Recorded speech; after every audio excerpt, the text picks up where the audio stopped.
Hi mga mema ko, for today's video ay mag-unboxing tayo ng Unique Aesthetic 5-in-1 bathroom set na nabili ko sa Shopee. Mga mema ko, sa mga gusto pong bumili nito, nasa description po ang link. Ito po lahat yung 5-in-1, tapos nabili ko lang po siya sa halagang 200 plus lang. Mura na, matibay.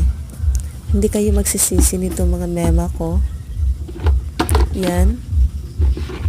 Ang ganda ng quality niya. May basket na siya. May baldi.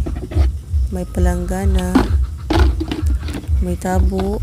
May upuan. At lagayan ng sabon. Yan lang. Salamat.